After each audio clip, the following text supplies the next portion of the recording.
waiting and then him being there and you not even realizing, but you knowing that there's a lot going on and that he should be right around the corner. There's a lot going on with him and his personal life and family, everything that you know specifically that's going on. But he's coming and he wants you to know that. Some of you may not be in communication. Some of you are just going basically off of hope and being patient. Okay, that's going to come. Some of you have gotten your new home.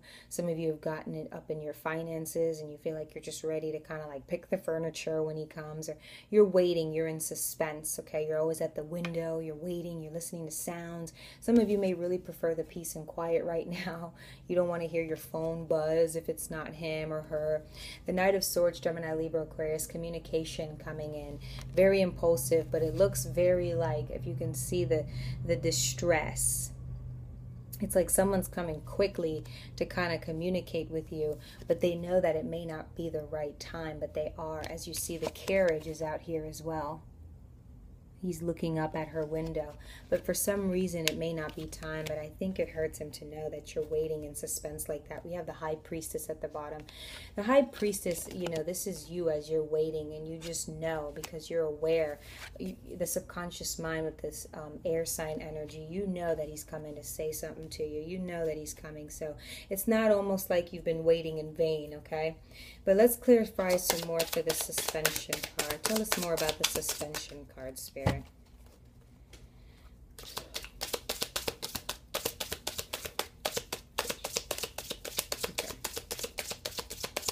The suspension card. Tell us about it. So now we have the Hermit.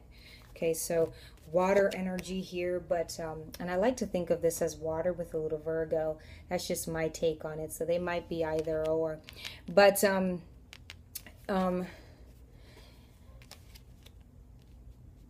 solitude, okay, and then we have transformation at the top of the deck. So a lot of factors are in between this, and then we have transformation here. Okay, so there's a transformation here. There's a beginning of knowing that we saw the High Priestess that's coming over, and then a wish fulfillment. So with this waiting, Divine Feminine, when you decide to wait after leave me alone, as to we know why now, you know, you become someone in your own power, and in this time alone you begin to understand who you are. The High Priestess came out. You get this knowledge not only from the Divine Masculine, but you get this knowledge on your own. Like, okay, because you know, I feel like this part of him really was sad that you were waiting like that, but at the moment, remember, you were okay, you were chilling while he was out there, or while he was in that essence. There was a moment to yourself where you became content, you became aware of who you were. I think that's what that is. That the Hermit talks about solitude, right? As you've been, since he said that, it talks about understanding and knowing the unknown, taking one step at a time, and having the faith, and you know, believing that you're not waiting in vain. Okay, then we have the transformation card. So you've gone through a transformation all in this while, and so has he. So let's go ahead and clarify. That's great. That was a wish fulfillment there for you. So yeah, and the Hanged Man, you let in, you know, you listen to your divine. That was good, and that was part of the twin flame journey. Ever since he said that, some of us may take it like, oh my God, but you know, we have to turn that into something positive and understand why it's time for us to do something alone. And we came up in a lot of our riches, a lot of our knowledge. We became the High Priestess, a lot of us. Let's clarify this King of Pentacles for the Divine Masculine.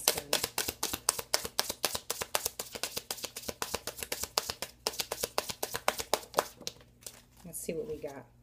We got the Five of Pentacles. Him understanding that he needs his partner. He needs you. He needs this woman. You know, if you can see her face, she's like, oh, you know, because at the end of the day, the Five of Pentacles talks about financial loss. So there's that tower, that itty bitty tower. And not only that, that talks about you know, shutting off the only person that you know you should be with. Okay. So, you know, this also talks about pity and feeling, you know, having pity for yourself. That says up there, triumph, christened. Okay, triumph. But, you know, she's kind of there like, oh, well, I've been here. Oh, well, you're the one who told me to kind of leave you alone. Oh, you know, like typical you if it's happened multiple times, right? And he's just there like it's the end of the freaking world, you know. He thought he was doing all the thing. He thought he was doing the thing. He thought he was all high and mighty, burning his bridges and whatnot. And so it's lovely that he came back with that passion and fire to go and get you and be honest with you at an older age. So you might be waiting some time. You're going to be waiting some time. Remember, we kind of see that here. So enough for you to build your courage, build your strength, your finances, your independence, become the high priestess. But it says here that he ends up losing some of that financial success and realizing that that's not all that he needs. That's not all that he wants, okay? The devil, one of the representations of the devil there, okay? He was consumed by that money, by that thought. Let's go ahead. I wanted to clarify this Knight of Swords and what he would be able to, what he's going to tell you at the nick of time when you've already become who you were, the high priestess, but he's outside your window and he wants to tell you something. Okay, it's part of him feeling bad for leaving you out in the cold. But let's see what he's got to say with the Knight of Swords.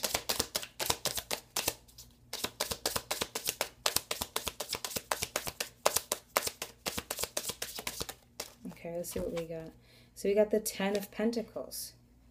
Ten of Pentacles. Okay, so he's not completely out of this energy. Okay, it's like a kind of like a compromise. Okay. He's still someone of much material wealth. He likes his materials. He likes to feel in success.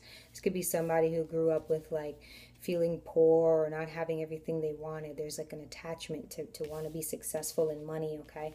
So much that he even told you to go away, all right? But that there could be, you know, him saying I'm sorry or apologizing in this area, apologizing for leaving you out in the cold. He wants to tell you, you know, number one, it's like, you know, he needed to take care of his family. If it's his just immediate family, if he's not in a relationship, he needed to take care of his home. He was going to lose his home.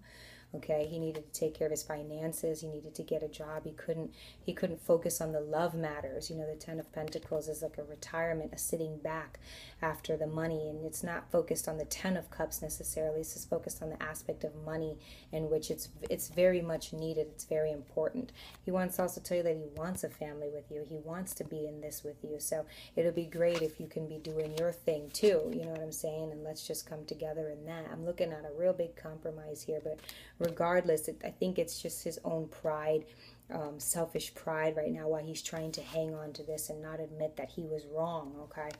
But because, you know, at the end, he's going to be going for this, the lovers, you know, and that's all aspects of love and, you know, honesty and truth. But, okay, I think a majority of them want to tell you that there was financial issues within him and his family and his immediate family, okay? Some of them were going to probably lose their house, etc. Okay, let's see what else he wants to say about that Knight of Swords. What else does he want to tell you of why he ghosted you like that? Why he needed to focus on the money. So you got the Page of Wands, okay? Aries, Leo, Sagittarius. I think he wants to apologize for his careless acts and decisions. You know, this is someone who, first of all, you'd have to be on the same page as this adolescent boy, this new boy understanding, you know, what life is, you know, going through puberty, you know, those kind of things. Someone understanding what they like and what they don't like, understanding who they fit in with, etc. This is someone who was coming into his own power, understanding his passion and determination, and he felt like it was leading him towards something spectacular, and that he had to do it alone. You see him playing with like a bee's nest, but it showed that he was just a little on the rambunctious side. Okay, it talks about how it wasn't your fault, it was his. I think he wants to say it wasn't you, it was me. You know, literally, I was just kind of like in this state of mind. Childish a little bit, but not so focused on like what I needed to be focused on, okay? And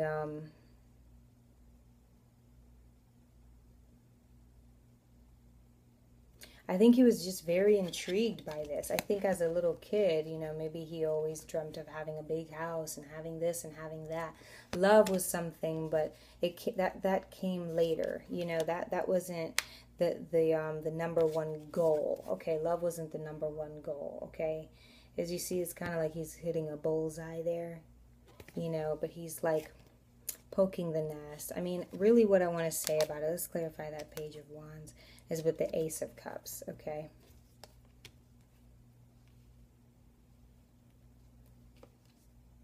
And then the Queen of Wands.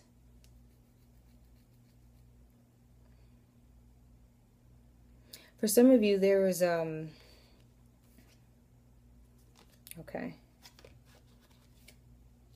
And then the Ten of Cups. Then we have the Devil again, this same representation of the Devil, and then the Ten of Cups.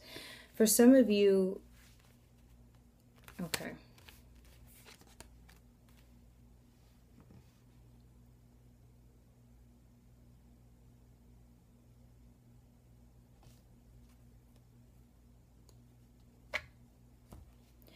Because it's the way he grew up. Okay, for some of you, there was a mother that was very involved in his decision making. Okay, a mother. I don't think it was the mother of his kids or anything like that. If you know they have kids, like his mother, that has a specific view on what love is and has a specific view on how to get it and what to do and stuff like that. There was a mother that was very involved, maybe a mother that gave him the role and responsibility of, you know, making the money, and the man, maybe he was like the man of the house or something like that. Okay.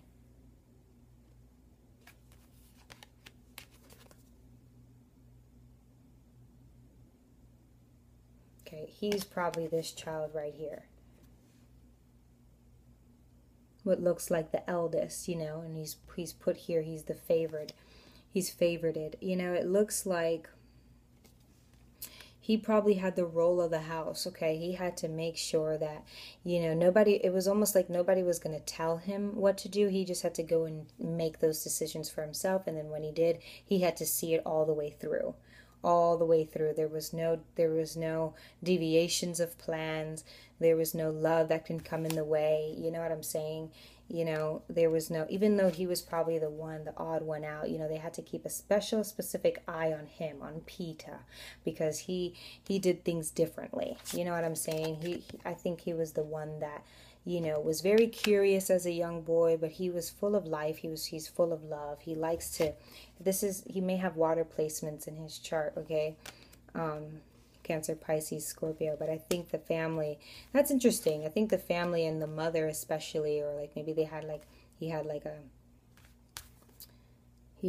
a bratty sister, something like that, like women in his life, like the older sister and the mom or something like that, were always kind of telling him how to do things and how to go about it, who to stay away from, the specific woman who wouldn't be the one for him, and then you come along, you know, like along came Polly or something like that.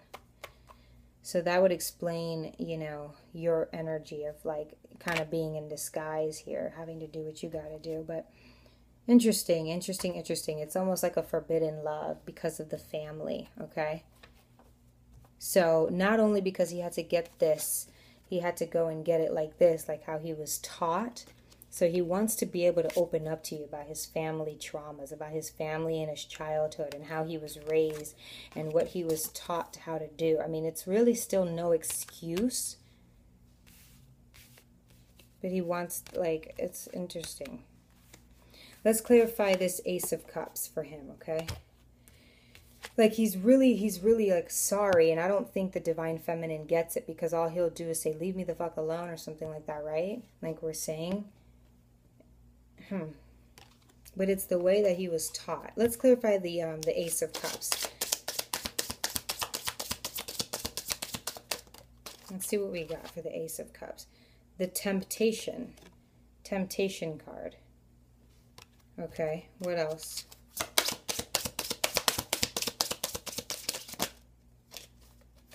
And the Wheel of Fortune. I'll let you guys just see those cards.